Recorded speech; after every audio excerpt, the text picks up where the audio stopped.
afternoon, everybody. It's Thursday, January the 16th. 16th. Halfway through January. I know we're already halfway through January. A little wild. How's everyone doing? Hope everyone's doing well. Everybody's having a good week so far. I survived Toronto. He survived it. Let's go. So between where I am and Toronto, it's about a 3-hour drive. It's not bad, right? Mhm. At the halfway point, it sucks because it's like where the highway is, right? There's a massive lake, right? And you get like every time we go through there in the winter, it's like blowing wind, like snow, all that stuff, right? Yeah. We got stuck in a snow squall. Oh. And barely see we couldn't even see the road like itself for maybe 20, 30. And it was scary. But the nice part about it was we were behind a truck. Oh, that's good. So it was good. So it was safe and it was good. But that wasn't even the scary part. The scary part was going downtown Toronto because, like, I don't know about you, like with downtown driving in general in any city, New York, aware of everything. Like, yeah, a fucking cat you have to be aware of, for God's sakes. Like, it's ridiculous. Yeah. I would say, like, obviously I live. Sorry if there's lights flickering. There's like my lights are connected to like another part of the house, so like when the washing machine or dryer start doing stuff, they flicker. So I apologize if that gives anybody. They can't see it anyway, so yeah, fair enough. I live like about an hour south of New York City, so I go to the city pretty often. Which, if you're from this area, you get pretty bored of going to the city because it's not that special unless you're not from here.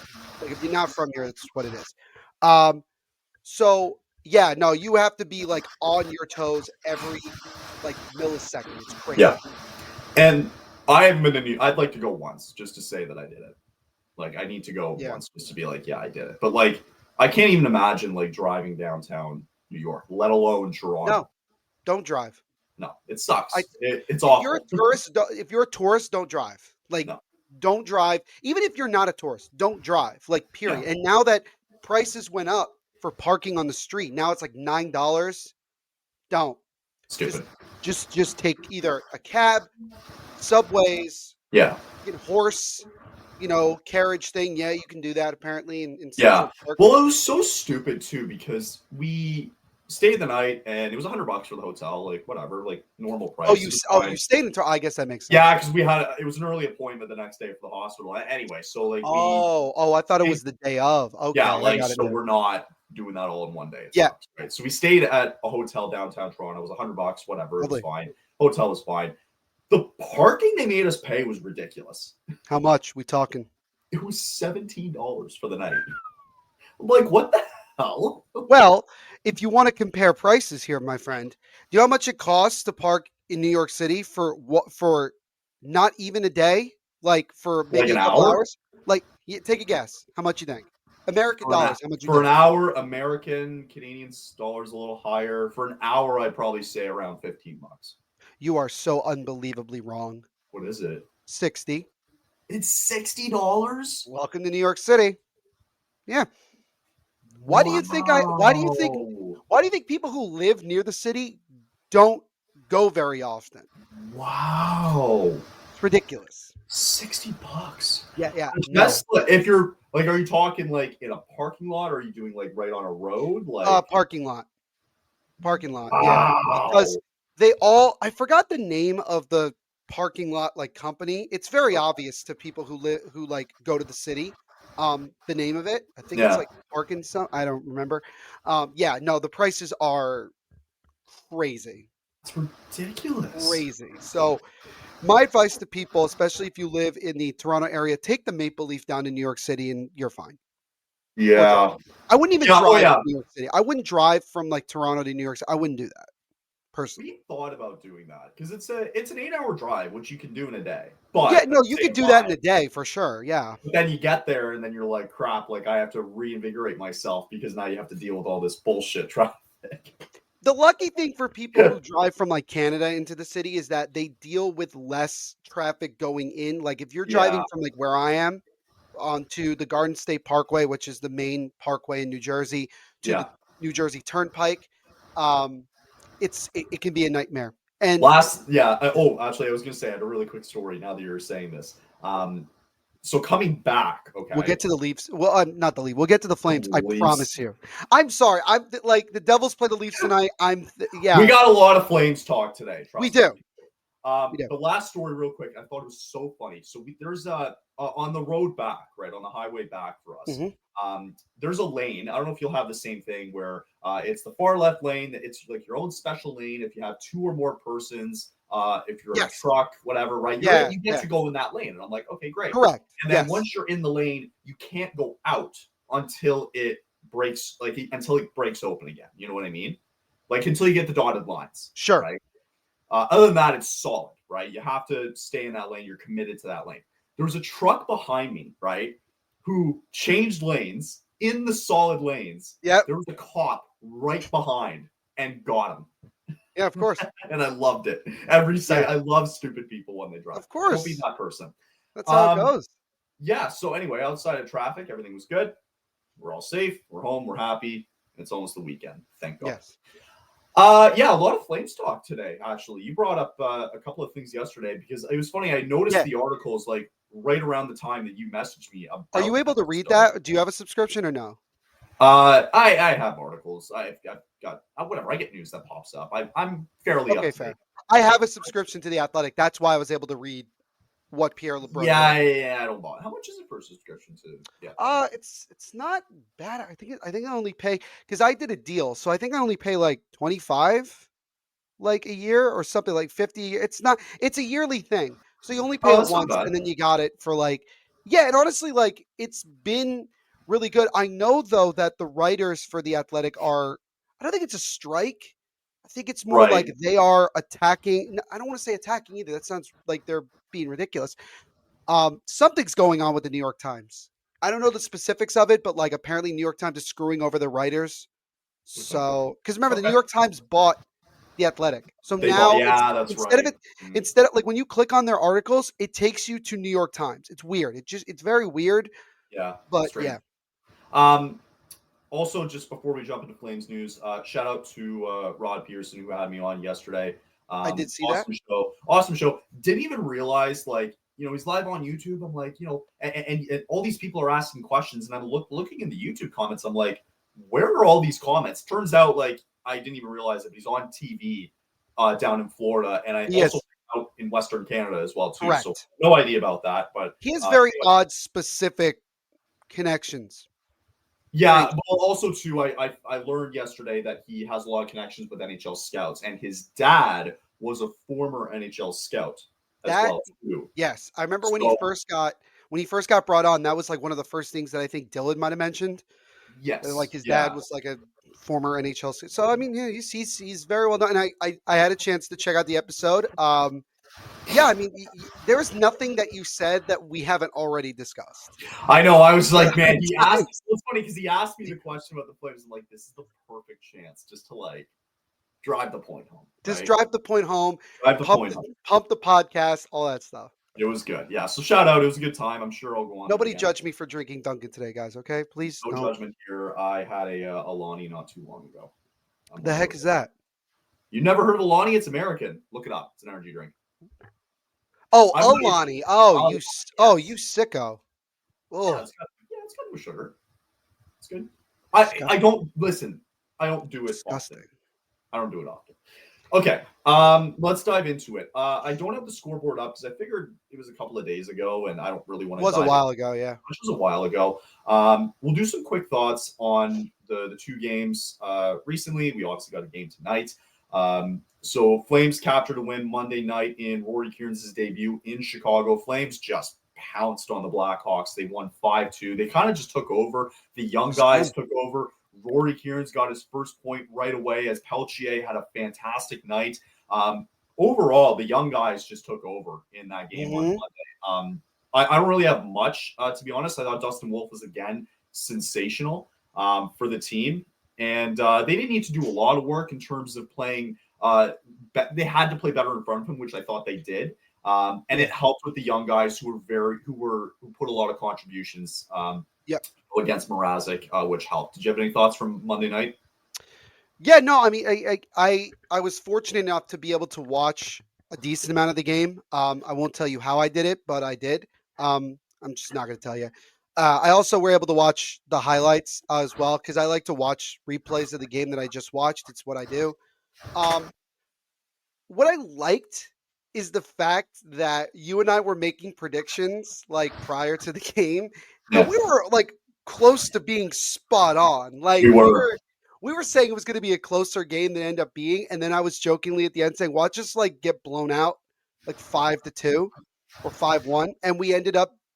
It happened, but the opposite way. And I think what's great is that the thing that stood out to me the most, Kyle, honestly, is Coronado. Like he was a man on a Yeah, mission in that game. Like he yeah. looked great. And I think honestly, he has really found his stride of late. We talked about him in the last episode, and he came up big again. And I think it was also great that Kieran was able to get what he get 2 assists on that game, I think, I think right? he Two had two points. assists. Yeah, He gave him 2 2 points. assists. Yeah. And I loved it because I think on the first one was Coronado, correct? The first Yes, goal, it was Coronado first. Yeah, he immediately Coronado immediately turned around and knew exactly that Kieran's got a point. Then yeah. immediately celebrated. Also, shout out to Monahan who reached out to Kieran's via text and Saw that. Yeah. congratulated him on getting his first couple of points. I just realized that he's on IR. Monahan. Yeah, I I didn't know. And realize he's he missed was. the Stadium Series too, I think, That which sucks. sucks It because he was sucks. having a good year in No, Columbus, and I hope that the Blue Jackets end up making the playoffs because that would be a it was fun cool. story. It was cool though that he reached out to Rory for Yeah, sure. that was great. And Dustin Wolf was Dustin Wolf. And funny enough, I read an article really quick from the Athletic from Prominent. I don't know if you know who that is. He's like the main prospects guy for the Athletic, Hmm. and he put Dustin Wolf in like the category of like higher end, like long time NHL player because they were just looking at young players. They were Okay. looking at this could be goalies, skaters. He ranked him higher than Yaroslav Askarov, which I thought was interesting. Hmm. He looks at Dustin Wolf as a guy that like could definitely be a long term like solution for the Flames, and that he feels that he's going to finish top 3 in the Calder Trophy voting. As long as he's a finalist this year, That's a win. huge success. That's a That's a win. huge win. Yeah, that's a 100%. massive win. Kind of like similar you with your Devils there in Marshall being a finalist for Vezina, right? Like that's a major. He finishes second place. I'm okay with it. I'm Yeah, real because like look, Hellebuck is not even historic having year. a Hellebuck season. Hellebuck is having a season where it's breaking analytic charts. Yeah, it's historic. It's stupid. If they It didn't is. have him, they would be not good. Yeah. Flash But yeah, no, good forward. game overall from the Great Flames. game. Yeah, I great game came to play. Monday.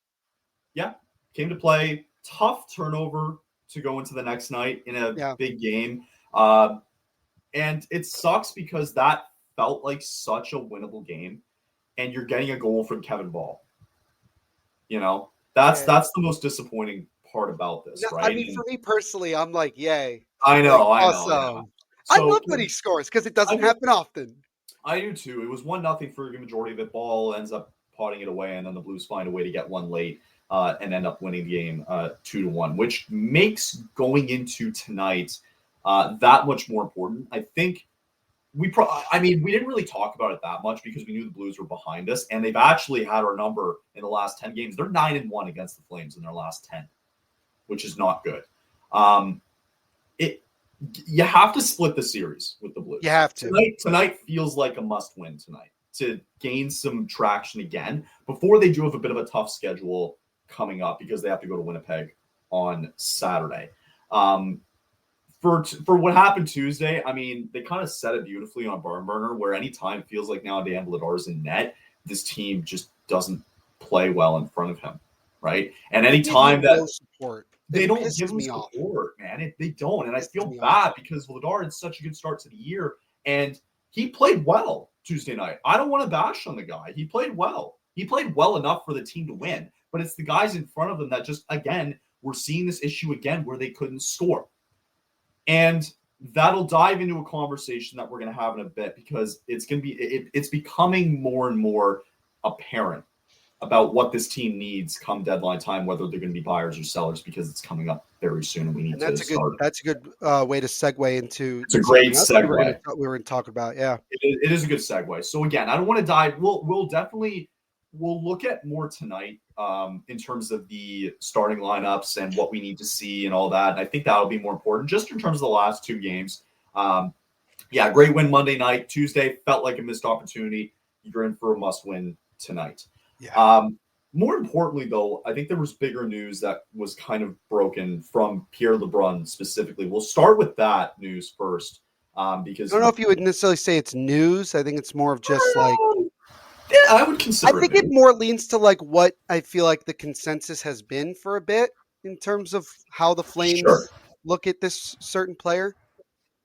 Yeah, well, the big news that came out from Pierre LeBrun yesterday was the fact that the rumors are starting to circulate that the Flames want to keep Rasmus Andersson. He writes a whole article in the Athletic. I don't know if you're able to pull that up maybe on your end Oh, I could because you pull it up. have a I could pull it up and subscription. read to you exactly what he said. That would be great. So what I'll let Neil I do have a subscription, so which like. I don't know if I don't know. Isn't there like a subscription like for TSN to read articles, or am I dreaming that? No, there's not. No. I thought there was. No. Maybe because I'm in America, like I have to figure it out. Yeah. So the feeling is starting to be more and more that they're going to try and work for an extension this summer with Rasmus Andersson, and the guy is going to be turning 30 years old at the time of when the extension would kick in. Not a lot of guys within the Flames fandom are happy about maybe it being an 8-year extension, depending on what this contract looks like. But we'll get this question out of the way, and I'll let Neil bring this up. Yeah, But I just give think me a second. biggest question is going to be, is this going to be the right move going forward? And Sure. we'll dive into that. Neil, do you have the article up by I'm chance? I'm still looking. I don't know why it's taking me this long, people. No, It you're good. just came out yesterday, and nobody You're good. wants. Rasmus Andersson alluded Here to we the go. fact that he Found wanted it. to stay in Calgary, Yep, and that Craig I got Conroy it. also said that he was going to work on an extension. Neil with the article here from Pierre LeBrun. Yeah. So I'll just read to you kind of like the short, the semi-short part that Pierre LeBrun brought up, because this is like the main part of his article that he brought up. He said teams have called the Calgary Flames about the top 4 defenseman Rasmus Andersson, and the answer to each team has been the same. There's no interest in trading him. That is a big thing to keep in mind. They have no interest in getting rid of him. And then Pierre LeBrun would continue to say, why would they? They're legitimately in a playoff race in the Western Conference, and Andersson's contract has another year on it after this season. The Flames plan to extend Andersson this summer. There's no guarantee they can get it done, but for the time being, they've got time on their side before crossing that bridge. It should also mention that Flames general manager Craig Conroy has even talked to Andersson recently to make sure he knows the trade speculation is not real. The Flames want to keep some key veterans, keep that in mind, around as they continue to retool. Interesting that the word he used is retool, not rebuild. Just keep Yep. that in mind, and I'll explain why I say that. They want to tear it down. They don't want to tear it down. Why did I just read that? They see Andersson as one of the key veterans, at least for this season. That's the plan.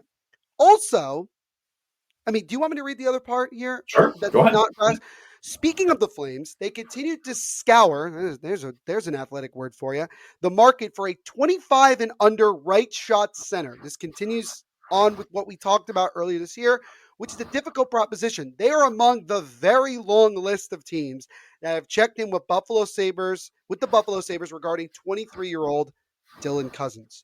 So I just want to quickly just say So something. let's separate the Dylan Cousins thing, though. Yeah, we'll separate both I of them. have an article up for that afterwards. Sure. So here's the thing with Rasmus Andersson. I completely agree.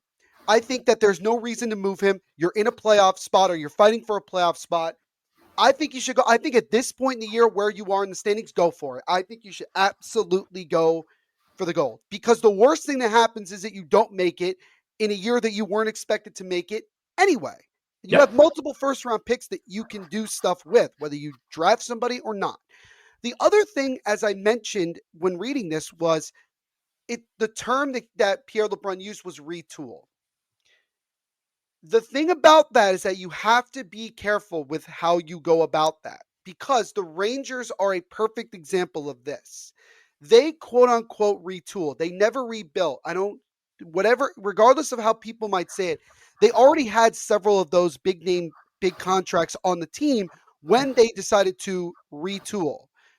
And obviously, it hasn't worked out the way that they hoped. Not saying the Flames are going to go down the same path here, but just keep in mind that you have to have a decent combination of getting young guys into the system and playing a certain way and developing, while also having veterans that can keep you fairly competitive.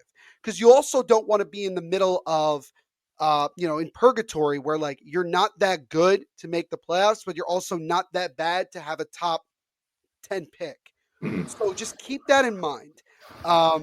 The big thing that I'll just take away is that Rasmus Andersson has been nothing short of awesome this season. He has been a huge leader of this team. I really love what he brings to this Flames locker room and just his overall play. And I'm happy that the Flames are starting to get guys that want to be here. We talked about this before. Like Nazem Kadri wants to say, I'm pretty sure Rasmus Andersson doesn't want to get moved. And I think that that's great. You're building a culture where guys want to be here Yeah, long term. In terms of the contract, like extension, I'm gonna be honest with you. I think the most I'm gonna give him is 5 years. I'm gonna I was just in be the real. same boat. I was Yeah, in the same boat. Yeah. I just anything above 5 makes me nervous. I would go max 6, but It's I get it. I depending get on it. the money though. I get it. It depends on the money. He's probably going to find anywhere. I mean, man, he probably gets Adam Fox money, if we're being honest. You I don't said it want to. though. Well, so here's what I think on Anderson. I don't want. I don't want that. I don't want that. I know. But here's what I think. You said it perfectly. There's the one word in there that you said that was perfect, and that his ability to bring in his leadership, right? Yeah. Once the Backlund era comes and goes of him being captain, Rasmus Andersson will be the captain of this team Oh yeah. for sure. I think 100%. if this is the direction that we're going to go, if he gets the extension this offseason, if he gets a July Yeah. 1st, he gets an extension. Where okay, well, in that case, when I said 6 years, then I agree with 5 because you're counting next year as the year, maybe. Yeah. Yeah, I think you'd have to tell him like, look, we're in a bit of a window here. You got to understand you're getting close to 30. We can't really commit to an 8-year deal, but if we give you a 5-year deal, it's basically 6, right? That brings you to 35. We can revisit that situation at the time. We'll see how things are and go from there. And I think that everybody would agree with that. And I just wanted to say really quickly, Kyle, you talked about this specifically in the last episode when we were talking about Huberto. It's the same type of premise in this. How much does Rasmus Andersson want to win at this stage of his career? Right? Yeah, Because if he cares more about that 7-8 year long term deal, I think that's where if you're Craig Conroy, you he's have gonna to get, draw but the you know line in what's the gonna sand. happen though? You know what's gonna happen is he's gonna follow the same path as Chris Tanev. Let's be Hmm. real, right? Chris Tanev has been nothing short of a great defenseman his entire career, Yeah. right?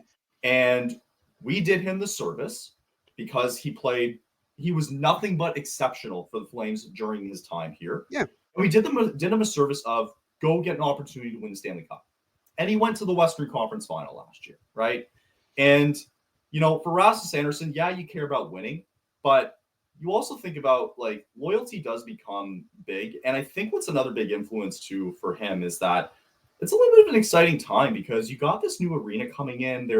It's almost like a new, Looks awesome, by the which way. looks fantastic, and we're super excited to see it and it finally be built. And it's like it's Do going to they be have a name such for it a. yet, by the I way? think it's gonna be like Scotiabank Arena or something Oh, like okay. that. Yeah. But like it's gonna be so massive for the city because now it's like okay, we're away from the Saddledome. It's like this new era, this new generation, and Yep. we want to go into this with you, right? Like that's the commitment we want with you, and that's why we care about with you, right? We're not Yeah. going to send you to the Rangers because of the dumpster fire that's happening over there, right? Yeah. Right? We believe in you because we want you to be the leader of this team. right? Yes. And you look at like you want to look at development for a player.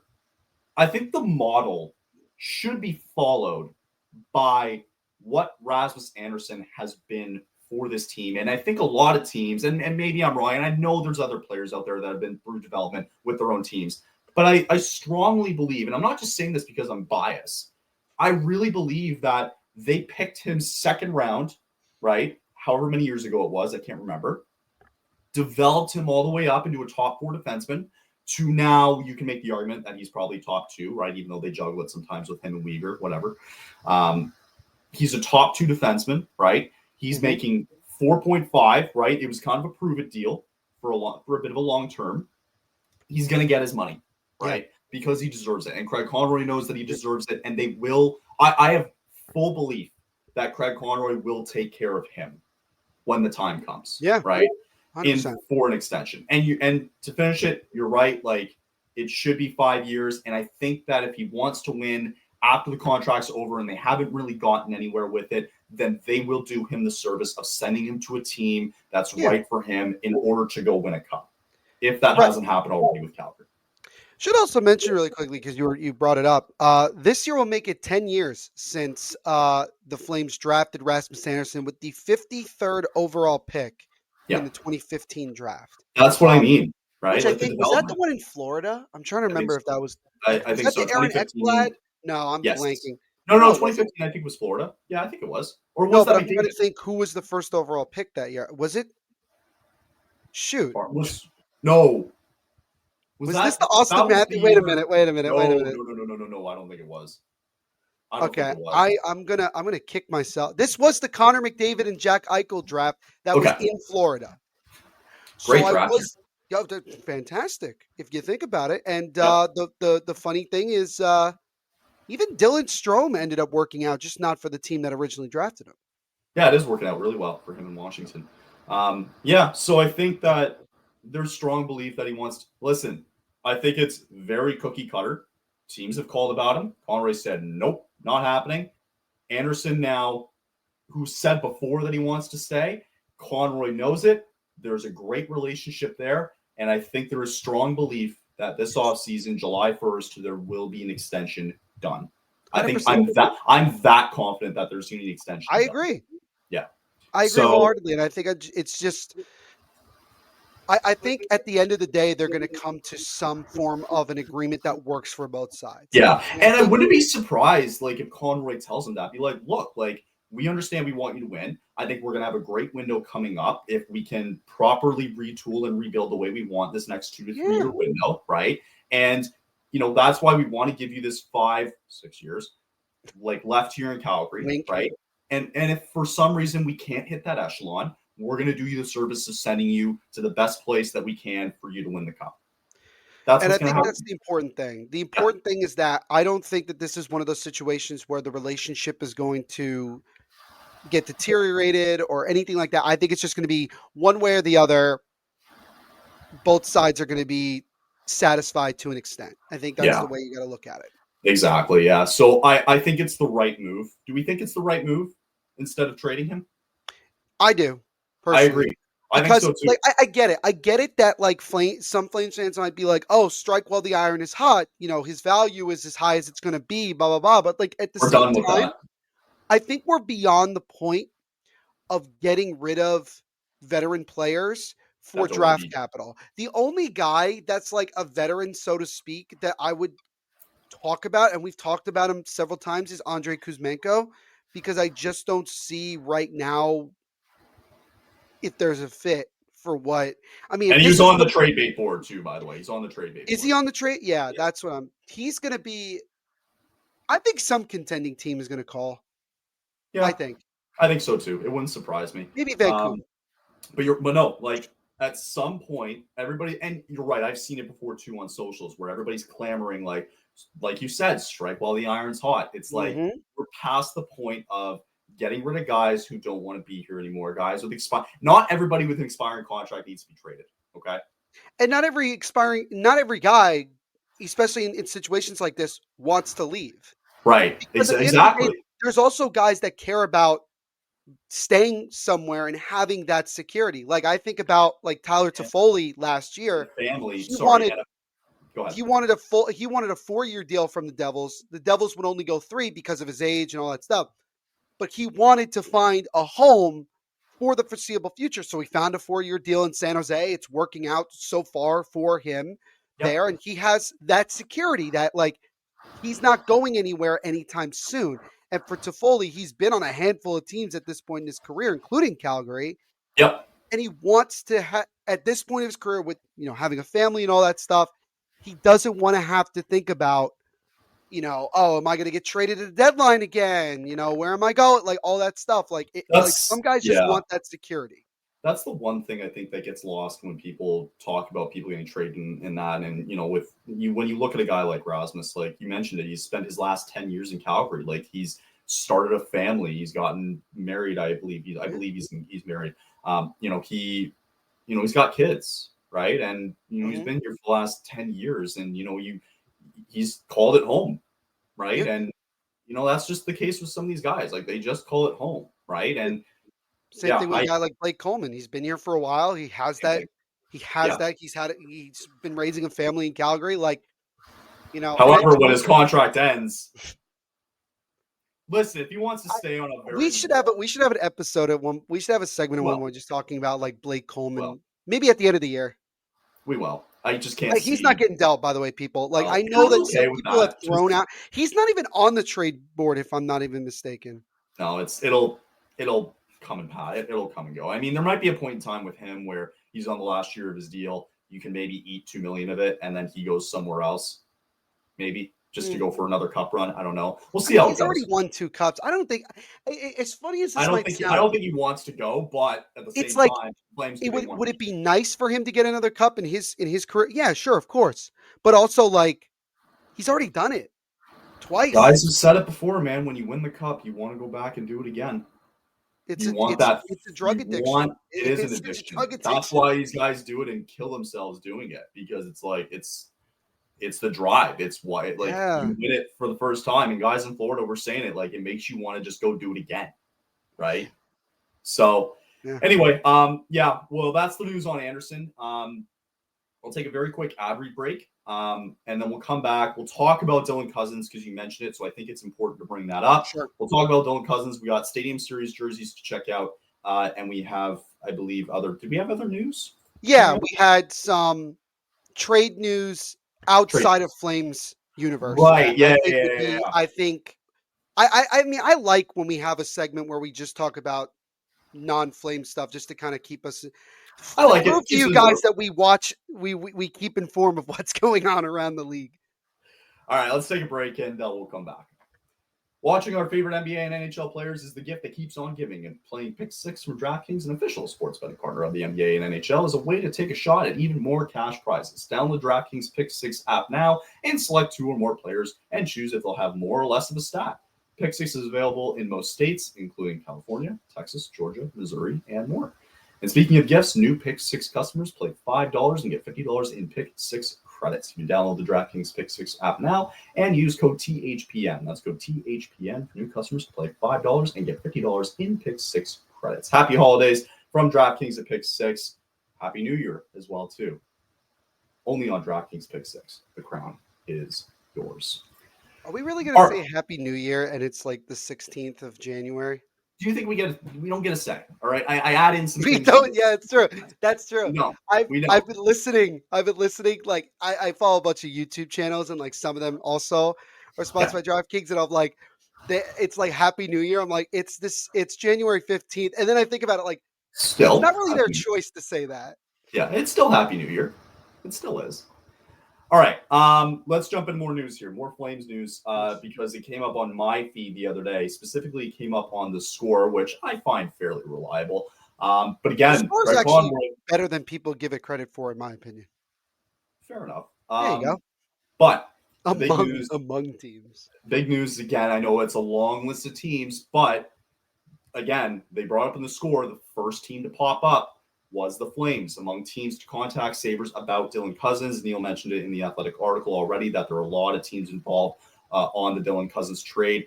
I've heard that the Red Wings are probably the betting favorite to land him if that's the case. I've Freaking heard it. Yzerman. I think the Flames are right there too, though, because you mentioned it. Like, come deadline day, I think this team's got to find a way to try to get in. Right? It's tough. Here's the thing. It'd be great if they can get in, but you can't buy too much without giving away the assets you already have. Right? So, but I think this is a special scenario for Cousins because he's locked down long term on a reasonable deal. Oh yeah, and he needs, and he might just be one of those guys like a Jack Eichel thing where he gets a fresh new set of tires somewhere else, and all of a sudden he starts ripping 150 miles an hour down the road, right? So, what do you give percentage wise? How confident do you feel that the Flames could be the team to land a Dylan Cousins? I think that honestly, the Flames have as good of a shot as anybody that's interested. And I think what makes the Flames interesting is that they are one of those teams that have the draft capital to make it work, because I don't think the Sabres, I don't think that they would necessarily want like play-in players now. I could be wrong. I don't think it's really been talked about exactly what the Sabres would be looking for. But yeah, I mean, you see here in the article, the current center depth is Kadri, Sharon Govich, who also plays the wing, Backlund, and yeah, Kevin Rooney, which we talked about in depth last episode. Um, the big thing for me is this, like you mentioned, how far is Craig Conroy willing to go in terms of giving up assets? Look, we just talked about it like seconds ago. Yeah. About we're beyond the point of like giving away veteran players, yada yada yada. Are we at the point of getting guys that could potentially be long-term fits? And I think if Cousins comes to Calgary, that's a long-term fit, not just for the contract he has right now, but he's 25. Right. And he's a right shot centerman, which I think he would be the only one on the roster, if I'm not mistaken, by that. I think there's Is one. Backlund lefty? No. Backlund's right. Backlund's right. Okay, so they would have two, which is good. Which is good to have a little bit of balance of like having that. And Cousins fits pretty much exactly what Pierre LeBrun had mentioned about what is the interest, what are the Flames looking for? Dylan Cousins. Now, are there other guys out there that could be available? Sure. This is the biggest move I could see the Flames making at the deadline if they get it done. They've been talking about him since we've been mentioning him since what, November? November, since the Sabres started sucking. So here's my only question with this, and I'm going to refer back to you on this. Yeah, go ahead. Dylan Cousins set a career high with 31 goals and 37 assists 2 years ago, right? He hasn't come close to matching those since, and right now he is at, what did it say? He's at 9 goals, I think, right now. 9 goals and 12 assists. Yeah, he's at 9 goals and 12 assists with a minus 17 rating. Okay. Does he get anywhere close to 31 goals in a full year with a new team for the rest of his contract? I think there's the possibility for it.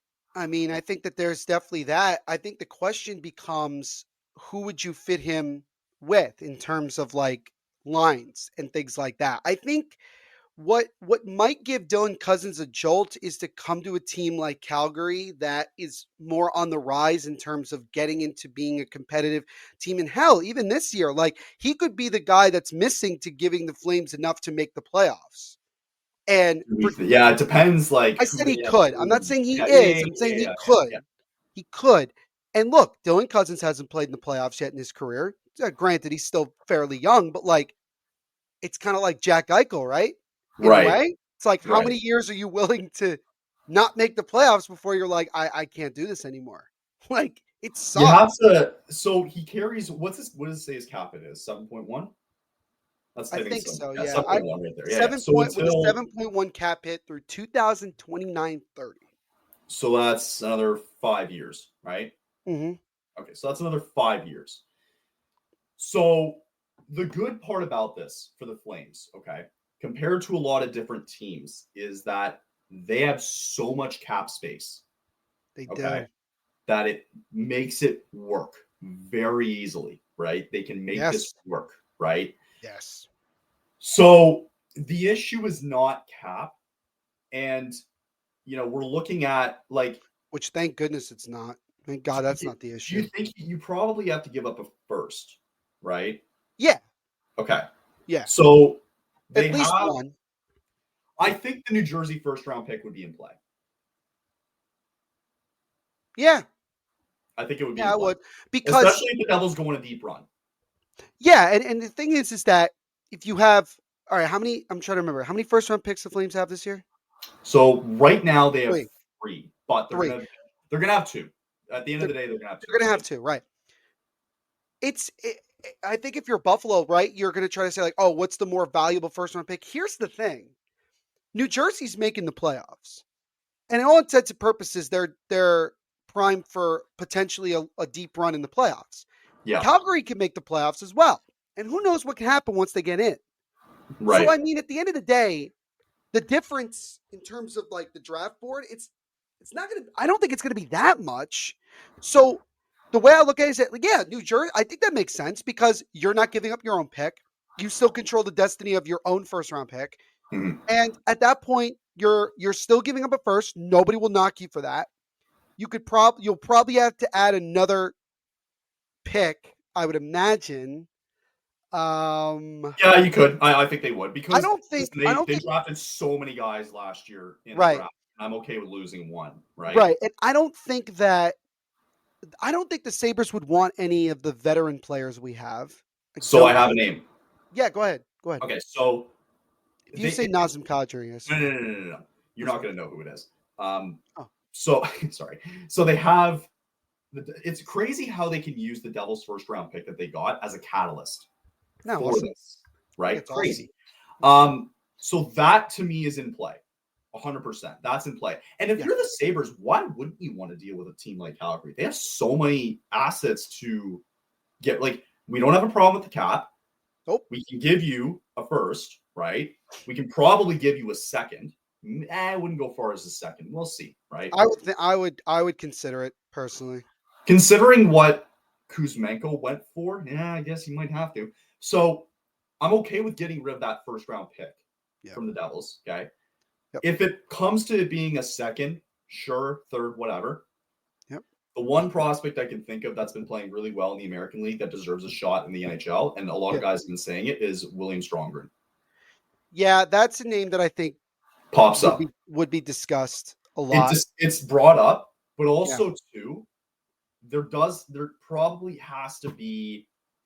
I would think it takes. I think it takes a guy like William Strongren. I think it takes a first from the Devils, second or a third, two included, whatever you want to do, however you want to decisive it. Sure. And then I think probably a roster player along with it. I think it's going to be like a bottom six. So Kuzmenko. Guys, I'm just saying. I don't think they take him though. I don't think so. I think like again, like for Kuzmenko, for him to be dealt the deadline, we're talking like we're gonna have to eat some cap and then maybe get some value out of it. So that might be a Sabres whole. have cap though. Yeah, but this is probably a different conversation with Kuzmenko. He's probably his own entity, right? So the problem is now is if you're gonna get rid of a roster player, you're not touching Coronado, Zari, was it Rory who came up? Rory. Yep. Lomberg, you're still keeping around. Like, the names go on and on and on, right? Sure. At that point, it's like you're gonna have to kind of make a sacrifice as to who goes.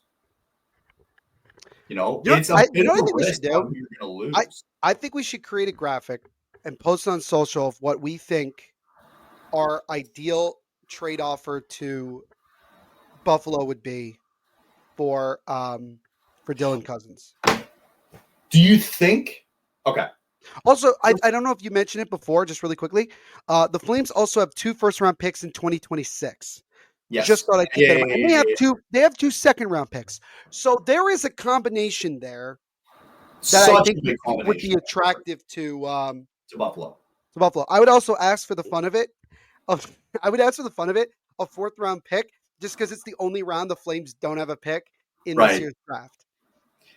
So Probably not gonna happen. the only name I can think of that the Sabres would look at, if you include a first, if you include a second, maybe next year, if you include William Stromgren, and the one name I'm going to bring to you, Martin Pospisil. Yeah. Yeah, that That's would be. Yeah. Yeah, that's that would. probably it. That's probably the only name I would do. And like, well, let me ask you this: are you okay with that? Yeah. Yeah, Okay. I am. I'm Okay. okay with it. I'm okay with it. I think we've What if? seen enough of him, and I think there's enough down the pipeline in terms of wingers, especially in the prospect pool, that I can say that Coronado's. We've talked more about Coronado. We've talked more about Zardi, even though he's a centerman. We've talked a lot about Peltier, who's played well this year. I mean, you look at Pospisil, guys, like he's got 2 goals and 11 assists, right? Sure. He's got 13 points on the year. Yeah. He is only playing a total ice time of 14 minutes in total, right? That's Okay. been his max, I think it is. The problem with him, and that even though he's physical, he takes a lot of penalties. He does take a lot of penalties. So I'm okay with that because I think that you can replace that. You know, he's playing on a line right now with friggin' Kadri and Huberdeau. He's on the top line. You know, he's like literally on the top line. I don't get it, right? He's an attractive guy, by the way, in fantasy. I've been noticing, like, yeah, for sure, which I find interesting. He is probably the one guy on this roster that I would consider in this if this move were to come to fruition. I have someone else, Okay. which you're not gonna like. I don't Okay. think. Jacob Peltier. No. Yeah, that's what I thought. I thought No, you wouldn't like that. I'm I just think- saying, like, No, I get it. I think that the Sabres would inquire about you it. have to like. Okay, I get it. Look, let's just use a quick example here, okay? Sure. We don't know exactly what the Devils offered the Flames the first time when they wanted Right. Jacob Markstrom. We don't know. My guess is that it was probably more than what the Flames ended up getting in the summer. This is just my guess. Hmm. You there's 2 things to this. You either try to pursue it now, or maybe if he's still there in the off season, maybe you talk about it at a different length later on. So that's the. But thing. that's a risk too. That's a risk too. Risk because there's my thing is he gets dealt before the deadline because there are so many teams talking to him, and if it means that we haven't heard anything from Kevin Adams that he hasn't said like he's not available, of course he's definitely available for the He's deadline. definitely available for the right price. Yes. So I think like, and I've seen it for a long time. We'll finish with this, and I'll give you the last point too. There's been so many times in recent memory, even back to Jack Eichel. Remember how that heated up and him being linked to the Flames? How many times have we seen like us being? Remember the fake report that he was being dealt to the Flames? That pissed me. That would have pissed me off. Right. So this is what I'm saying. Like, you want to be a big player in this game, you got to go out there and sometimes throw out all your chips, right? Because how many times have we seen it on, like, we're on the opposite end. How many times in the last couple of years where, Markstrom's out the door, Elias Lindholm goes out the door, Gaudreau went out the door, Tkachuk went out the door, right? And after all of that, right, after everybody leaving, the guys who don't want to be here are gone. And we're still sitting here today in a playoff position. If you want to be a big player in this game with so many of these teams and you want to become that buyer now's the time, right? You can't afford to wait before the deadline because I think there's going to be a team. I think the Red Wings right now are the front runners. That's just me. But I think for Craig Conroy now, I think something's got to get done. I'm more and more convincing myself that they need to do this. They need to do this, okay? Because you're locking him down long term, and I think you have enough assets there that you're willing to lose, and you're willing to be satisfied with it at the end of the day. Because if for some reason this doesn't work out potentially to the way that you want it to, at least you're not losing a lot in the process, and you have the cap space that you're able to do it in the first place. So I think you need to get it done, and I think that I've seen it too many times in the past where this team has, oh, they're in talks with this person, they're in talks with this player, and it never happens. And it doesn't happen, right? It doesn't happen. You got to get it done. You want to stop being in that situation where you're involved in rumors, but then nothing comes out of it. You want to see stuff happen. I just wanted to bring up, because you're talking about the Red Wings. The Red Wings have a lot fewer attractable picks than the Flames do. I'm just saying, like, the Red Wings, they have a first round pick one every single year from 2025 to 27. This year, they have a lot of picks, but that's in the 2 in the 3rd round and 2 in the 7th. And then also, when you look at their whole roster breakdown in terms of contracts, like Dylan Cousins would automatically become the 3rd highest paid player per annual value on the team behind, or the 4th highest behind Dylan Larkin, Lucas Raymond, and Alex DeBrincat. Right. I don't see a lot of attractable pieces, but I'm not saying like the Flames should just like not worry about it. I think they should. Sure. But my thing is, like we were just talking about with Rasmus Andersson, flip that thinking with Rasmus Andersson and focusing on Dylan Cousins. Sure. I would strike while the iron is hot. If there is where there's smoke, there is fire.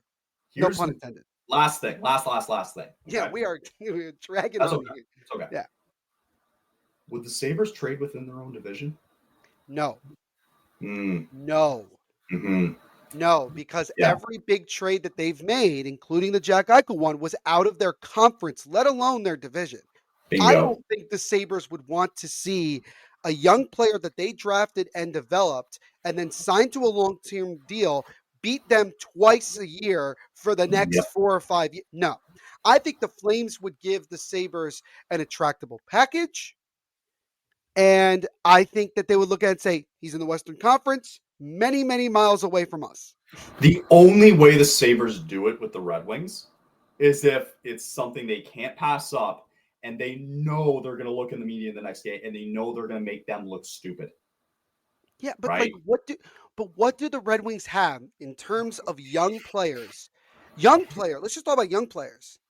Sure. That they would be willing to give up. Here's the thing. The majority of their impactful young players are already on the team. Bingo. And they're not going anywhere. What is it? What, Moritz Seider's going to get traded for Dylan Cousins? Like, is that how it's going to go? No. Yep. No. Lucas Raymond? No. Sure. Edvinson? If you look at it, no. Like, come on. Also, too, history dictates that they also need a goal. A lot of the massive deals that have been made, right? You know, maybe don't count Elias Lindholm. That was just, we got a really disgustingly good package from that, okay? Made them look stupid. So, but the massive big trades have all been made, and you said it, between Eastern and Western Conference teams. Boom. That's it. Which kind of brings us into the rumor that we were hearing today. Yeah. So let's talk about the other rumor. You brought it up just before we came on, and it is starting to kind of circulate that both JT Miller and Elias Pettersson have been linked to the New Jersey Devils. Our only insider on this show, Neil Villapiano, who has a lot of news on the Devils. I'll let you take the forefront from it here. Thoughts? Where the fuck this come from? Respectfully, like it just came out of left field at 10:30 at night last night. Yeah. Like this is where it came from. So like, look, don't get me wrong. Like I'd be pumped up to get a player as talented as Elias Pettersson. I also think that JT Miller, the player, would help this Devils team in terms of scoring, being physical. He would fit what the Devils have been wanting to do in terms of creating that belief around the league. The question obviously becomes, where is the money coming from? With JT Miller, it's more reasonable because I think it's $7 million? Yeah, I think so. 7. Yeah. 7. So you could definitely make that work. Elias Pettersson, younger, long-term contract, all that stuff becomes much more of a challenge because regardless of what the deal is, I think Vancouver is going to have to eat salary, whether they get rid of JT or Elias Pettersson. And I think they're prepared to do that. You think they would eat salary on Miller? Since they reportedly prefer to get rid of Miller over Elias Pettersson, yeah, I think so. That's man. So I understand that because of the contract, and it's so hard. But But I also if think we're they're just, thinking long term. but I know if we're just talking like the player itself, it's like I want JT Miller on my team. You know? Yeah, for less than $7 million. No, I think he's valued at a Well, good price. well, I think it's more just because of like He's an contending. asshole come No, playoff no. time. Well, it's like we're talking about like contending teams, including Yeah, the Devils. Like nobody has the cap right now, unless you're giving a player with a big contract themselves back. you'll have You're to. gonna- Well, that's the thing. So if you're looking at it from New Jersey standpoint, there are only two guys, in my opinion, that stand out. One is Timo Meyer, which I just don't see the Devils giving up that easily on Timo. The other is Andre Palat. But here's the thing about Palat, ladies and gentlemen. He has been the most productive forward of any of the top 6 guys the last month. Like he has 11 points in his last like 15 games or something. Like he's played really well. I Do could you I could want to see rock the boat that much? yeah, I could see Palat in a Canucks jersey for some reason. I don't know why. Maybe because we've I'm seen him in envisioning blue it. for so long. I guess. I don't know why. Maybe I you're don't right. know. But like, do you want to rock the locker room that much? Is the question that you have to ask yourself. If Regardless, you're whether if it's you're JT Vancouver Miller or or Elias Pettersson, you want to rock the boat that much? if you're Vancouver or if you're If New you're New Jersey. Jersey, just saying. Now, Yeah, I mean I if want to it's keep this in the for forefront of people's minds. There's a reason that the Devils were finalists to get either Steven Stamkos, and pretty much were going to get Jonathan Marchessault before Nashville he won. swooped in at the last second and got him. Because even though Tom Fitzgerald has publicly stated that he is happy with his forwards, I don't think he fully is. And that's why the whole thing, Kevin Weeks said it during the Devils game against Florida on ESPN on Tuesday, that the Devils are looking for scoring depth. Now, the Elias Pettersson, JT Miller thing just came up. They've been talking a lot more about bottom 6 guys. Jake Evans has been a big name that's come up. Taylor Hall has been an example. Brock Nelson, the guys that have also been rumored to go to about 10 other contending teams. Like it's Right. not like so. The big thing for me is this: it's fun. I just don't see a world where it happens Sure. financially. Okay. That's just me. Now, look, Tom Fitzgerald's been able to make deals that have worked out very well in terms of benefiting the Devils. Like he Right. hasn't gotten what I would call fleeced in any deal, except maybe the Tyler Toffoli trade, but that was a little bit different. The Tyler Toffoli trade to Winnipeg. Well, I mean, hey, if we use this first round pick as a catalyst for Dylan Cousins, That's true. oh, It all works out. And then you have trade the tree. classic Steve Dangle trade tree that Yes. we can create, which is Yes. really funny. So bottom line with it is this. It's interesting. I'm going to look more into it as the day goes on. Sure. Not going to try to focus on it too much because, again, I really, really want bottom 6 help in terms of the Devils. Yeah. But we'll So see. And you brought I'll, up a good name, Dawson Mercer, as maybe a young player that is still developing that can be a center or a left winger as I've seen him play. And also, and this is important, he has still yet to miss a game in his NHL career. He has not missed a single game in his entire career up in this point. And there's value to that, in my opinion. yeah, I think and to his cap. Vancouver's not going to trade either one of those guys within the conference. We just talked about No, it. no, God, no, they won't. No, they won't. They won't. Unless Vegas swoops in again and I puts think Mark so. I Stone's going think to go on LTIR for no yeah, reason. I think Pedersen's just going to be too. It's not that it's too difficult. I just think that they don't like the contract that he has, right? Who? Contending teams or yeah, I don't know. I feel like I don't know. Maybe I don't know. With Pedersen, it's so weird, right? You know what's interesting, just to keep in mind with the Devils, is that Tom Fitzgerald also is a big fan of getting guys who have term. Yeah. That's what Yeah. I'm like. So that's term in itself. Sure. But then you have to start thinking about other things like this. Just keep in mind. Yeah. You got to get Luke Hughes signed. Not saying he's not getting a long-term deal, people. I'm telling you right now, he's not. At least not right now. I'd say he's getting a bridge deal because he still needs time to develop. But you have other guys like Shimon Nemec, who, by the way, if you haven't already, he made some really interesting comments in a Slovakian article about he might do the David Urich move, where if things are not improving, he might ask to be traded. That wouldn't surprise Let's me. keep that in mind. There's other things, but you know what? I think probably the Devils have called Vancouver about both of these guys. Oh, there's been a I'm conversation. 100% certain they have, and that's why this There's rumor been a came up. conversation. Yeah. But Yeah, there's been a conversation for sure.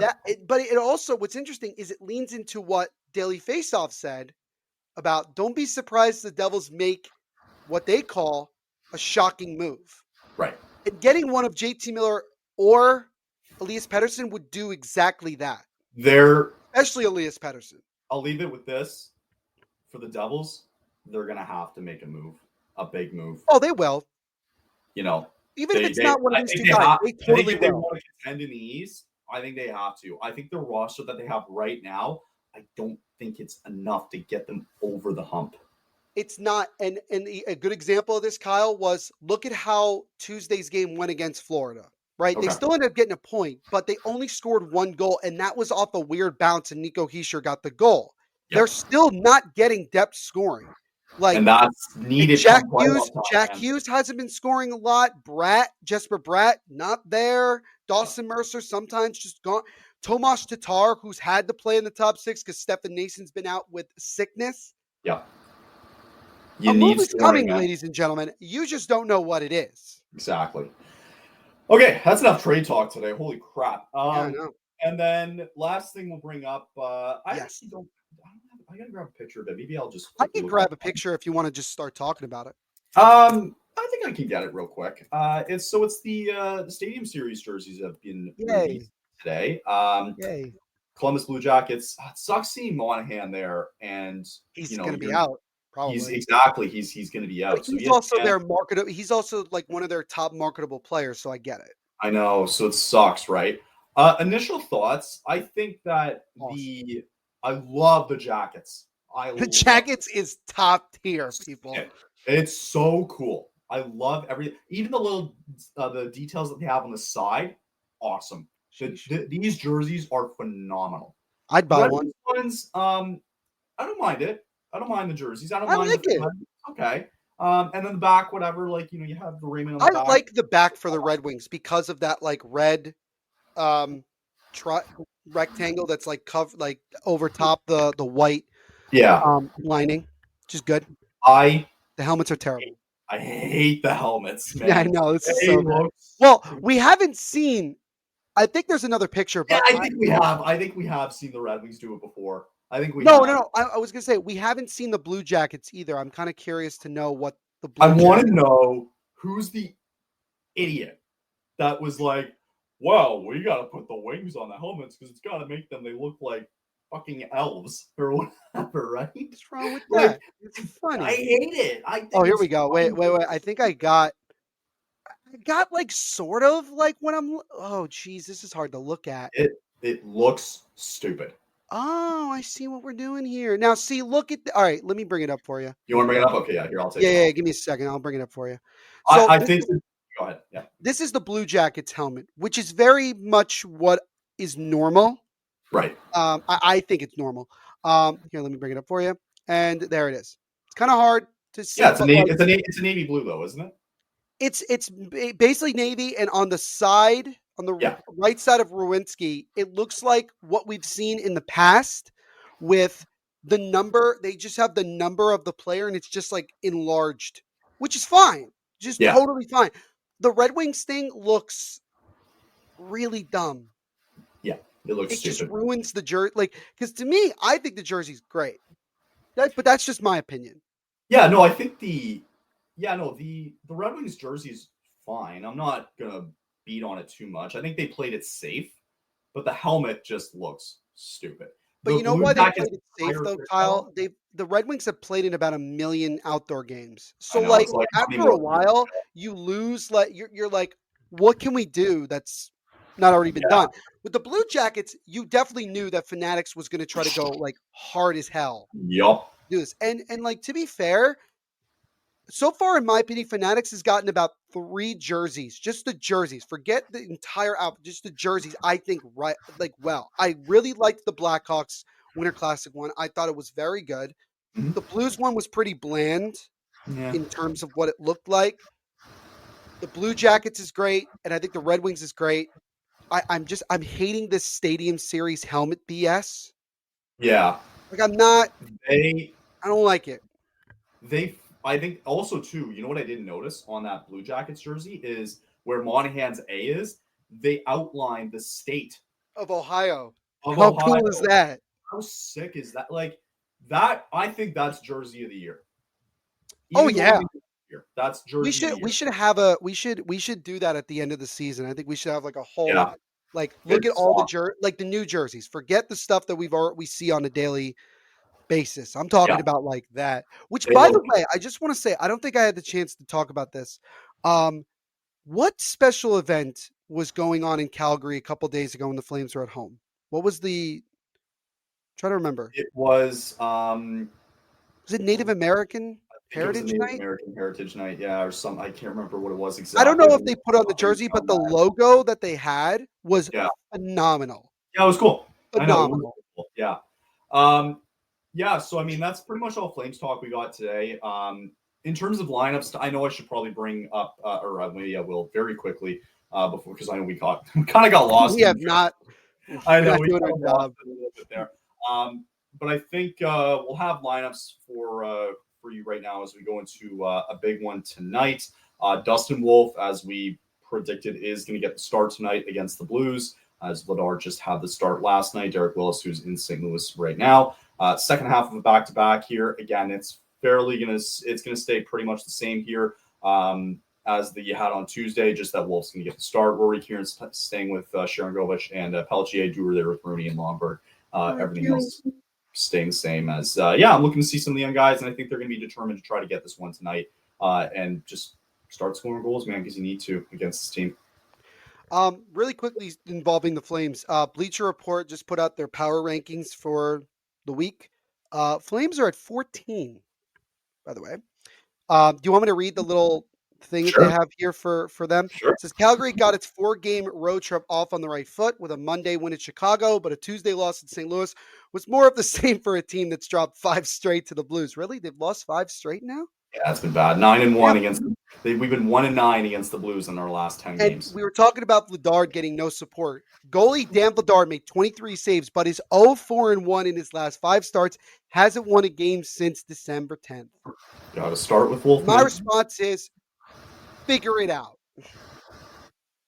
Wolf's gonna more. I mean, it's a little bit of a bad stretch, but you'll eventually get the win. I know it, and he's gonna play. Like that's what I mean. Like he's got to. You got to put him in a position to win. He should have played again. I know they won against Chicago, and I know that Wolf had a good game, but we were talking about it. That would have been a get-right game for Dan Vladar, in my opinion. Well, I think what'll happen is you're going to get Wolf to start tonight, and I think he starts on Saturday against the Jets. I think you have to go with your best. And then Monday or Tuesday, they play Buffalo, and Vladar should get the start. And who knows? Maybe Craig Conroy will talk to Kevin Adams at that point. No, it's a perfect time for Buffalo to show up. Yeah, man. just leave Cousins in Cal. Is the game in Buffalo or Calgary? I'm trying to remember. Be in Calgary because we already. It's in Calgary. Yeah, just leave him in Calgary, and we're good. You know what? Now that you say that, man, it's going to be really interesting. Keep an eye on it. You got to keep an eye on that because Buffalo is coming to Calgary early next week. So in like 4 days, right? So I'm not saying the trade will happen that day, but I think that is a perfect opportunity for Craig Conroy to sit down with Kevin Adams and just be like, they're going to talk. What do you want? Greg, yeah. They're not watching the game. They're going to talk. And that's something that we're going to talk about, I think, on Monday. I think let's dive into that on Monday because that's the more important conversation that we need to have. So that's going to wrap it up today. Good stuff today. Yeah. This was a good episode. That was a good episode. I mean, all of our episodes are good, not to toot our own horn, but I thought this was a really good one today. Once I'm on by myself, I'm like, I have to get this done. That'll wrap up today. We'll be back again on Monday. Flames are in action tonight against St. Louis. They're going to be in action on Saturday against the Jets. We'll recap all of that for you. We'll talk about more about the Sabres coming into town, and that'll be, I'm sure it's going to be on the docket, along with anything else that comes along our way. Neil, I hope you have a great weekend coming up. Enjoy it. I have a birthday party to go to on Saturday. Yeah. Yeah, all right, birthday parties. Love that. Love birthday parties. We And love birthday anything parties. on the docket for you this weekend? I mean, I'm planning on taking my girlfriend on a bowling date, but unfortunately, she's currently sick, so that may not happen. I don't know.